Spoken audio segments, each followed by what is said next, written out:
Around the World in 80 Days, by Jules Verne, Chapter 29, in which certain incidents are narrated which are only to be met with on American railroads. The train pursued its course, that evening, without interruption, passing Fort Saunders, crossing Cheney Pass, and reaching Evans Pass. The road here attained the highest elevation of the journey, 8,092 feet above the level of the sea. The travelers had now only to descend to the Atlantic by limitless plains, leveled by nature. A branch of the Grand Trunk led off southward to Denver, the capital of Colorado. The country round about is rich in gold and silver, and more than 50,000 inhabitants are already settled there. 1,382 miles had been passed over from San Francisco, in 3 days and 3 nights. 4 days and nights more would probably bring them to New York. Phileas Fogg was not as yet behindhand. During the night Camp Walbark was passed on the left. Lodgepole Creek ran parallel with the road, marking the boundary between the territories of Wyoming and Colorado. They entered Nebraska at 11, passed near Sedgwick, and touched at Julesburg, on the southern branch of the Platte River. It was here that the Union Pacific Railroad was inaugurated on the 23rd of October, 1867, by the chief engineer, General Dodge. 2 powerful locomotives, carrying 9 cars of invited guests, amongst whom was Thomas C. Durant, vice president of the road, stopped at this point. Cheers were given, the Sioux and Pawnees performed an imitation Indian battle, fireworks were let off, and the first number of the Railway Pioneer was printed by a press brought on the train. Thus was celebrated the inauguration of this great railroad, a mighty instrument of progress and civilization, thrown across the desert, and destined to link together cities and towns which do not yet exist. The whistle of the locomotive, more powerful than Amphion's lyre, was about to bid them rise from American soil. Fort McPherson was left behind at 8 in the morning, and 357 miles had yet to be traversed before reaching Omaha. The road followed the capricious windings of the southern branch of the Platte River, on its left bank. At 9 the train stopped at the important town of North Platte, built between the 2 arms of the river, which rejoin each other around it and form a single artery, a large tributary, whose waters empty into the Missouri a little above Omaha. The 101st meridian was passed. Mr.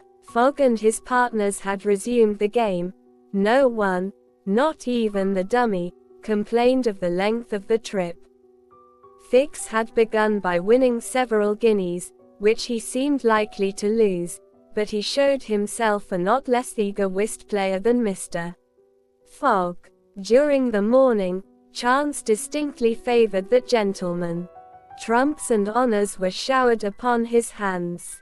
Once, having resolved on a bold stroke, he was on the point of playing a spade, when a voice behind him said, "I should play a diamond." Mr.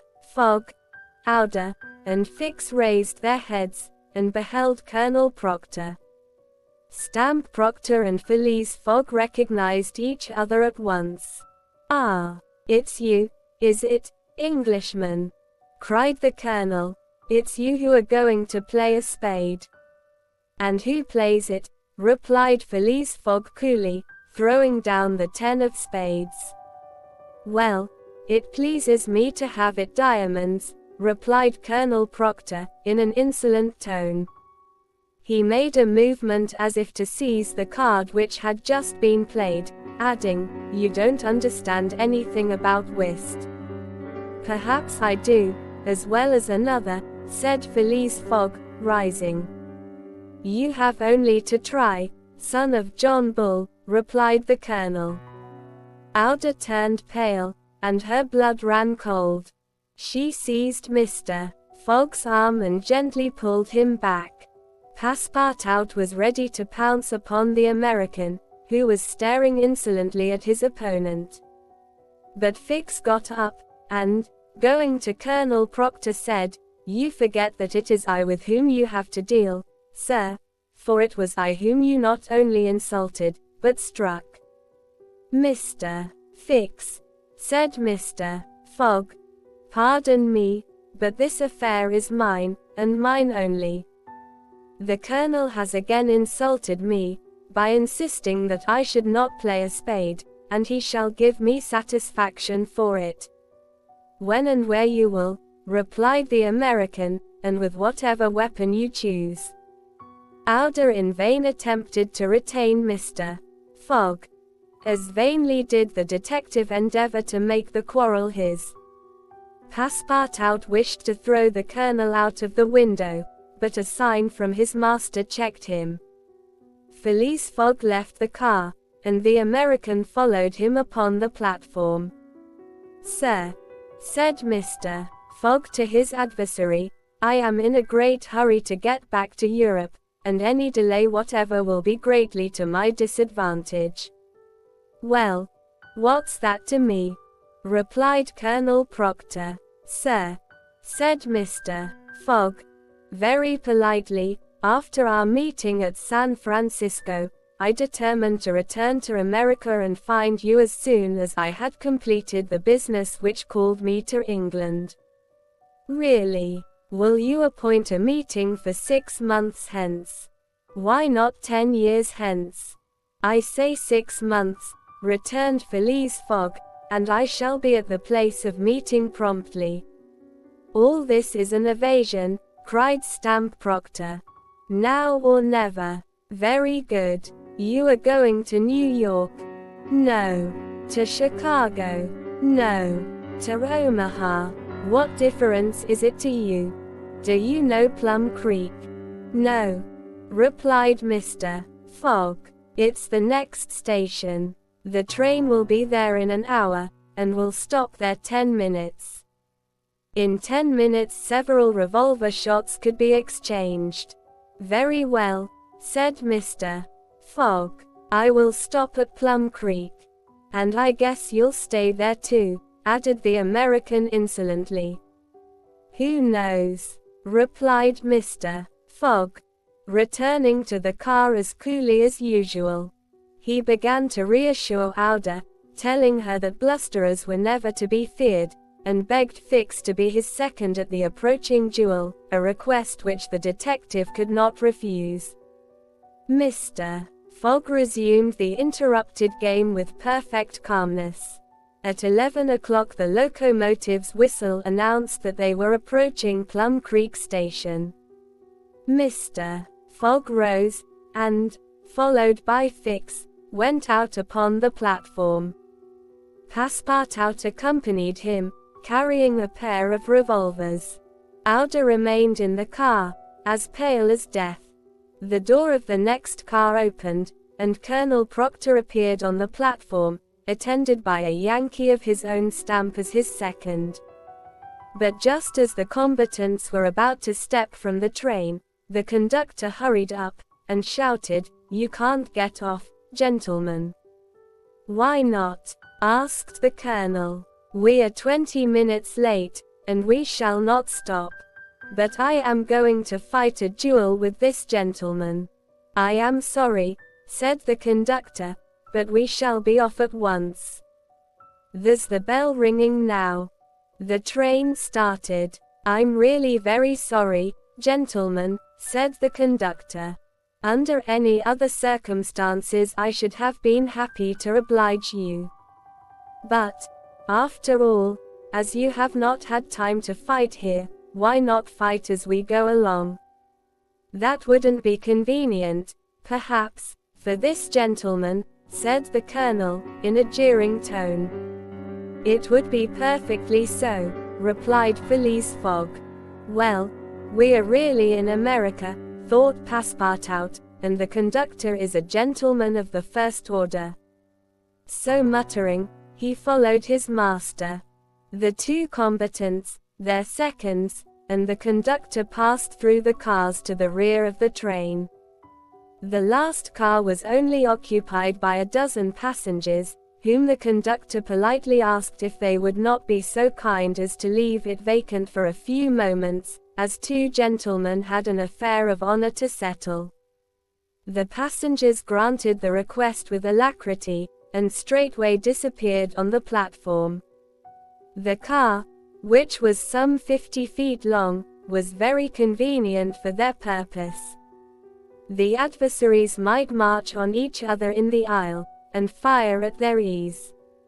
Never was duel more easily arranged. Mr. Fogg and Colonel Proctor, each provided with 2 6-barreled revolvers, entered the car. The seconds, remaining outside, shut them in. They were to begin firing at the first whistle of the locomotive. After an interval of 2 minutes, what remained of the 2 gentlemen would be taken from the car. Nothing could be more simple. Indeed, it was all so simple that Fix and Passepartout felt their hearts beating as if they would crack. They were listening for the whistle agreed upon, when suddenly savage cries resounded in the air, accompanied by reports which certainly did not issue from the car where the duelists were. The reports continued in front and the whole length of the train. Cries of terror proceeded from the interior of the cars. Colonel Proctor and Mr. Fogg, revolvers in hand, hastily quitted their prison, and rushed forward where the noise was most clamorous. They then perceived that the train was attacked by a band of Sioux. This was not the first attempt of these daring Indians, for more than once they had waylaid trains on the road. 100 of them had, according to their habit, jumped upon the steps without stopping the train, with the ease of a clown mounting a horse at full gallop. The Sioux were armed with guns, from which came the reports, to which the passengers, who were almost all armed, responded by revolver shots. The Indians had first mounted the engine, and half stunned the engineer and stoker with blows from their muskets. A Sioux chief, wishing to stop the train, but not knowing how to work the regulator, had opened wide instead of closing the steam valve, and the locomotive was plunging forward with terrific velocity. The Sioux had at the same time invaded the cars, skipping like enraged monkeys over the roofs, thrusting open the doors, and fighting hand to hand with the passengers. Penetrating the baggage car, they pillaged it, throwing the trunks out of the train. The cries and shots were constant.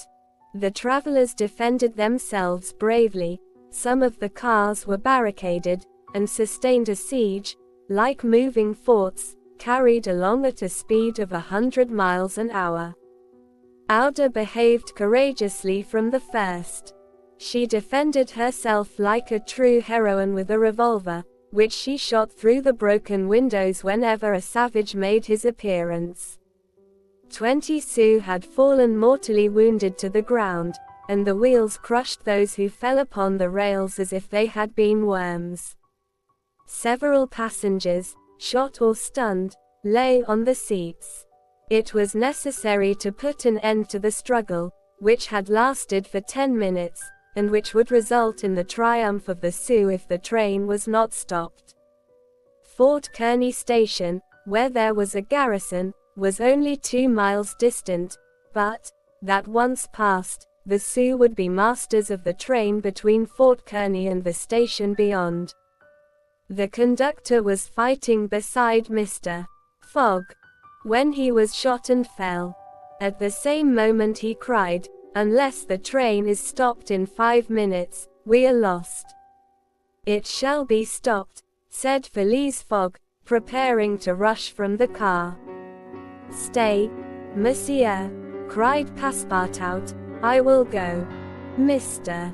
Fogg had not time to stop the brave fellow, who, opening a door unperceived by the Indians, succeeded in slipping under the car, and while the struggle continued and the balls whizzed across each other over his head, He made use of his old acrobatic experience, and with amazing agility worked his way under the cars, holding onto the chains, aiding himself by the brakes and edges of the sashes, creeping from one car to another with marvelous skill, and thus gaining the forward end of the train.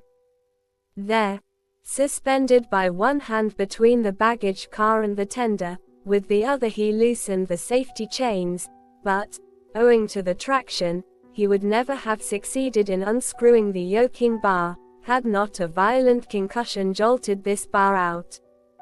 The train, now detached from the engine, remained a little behind, whilst the locomotive rushed forward with increased speed.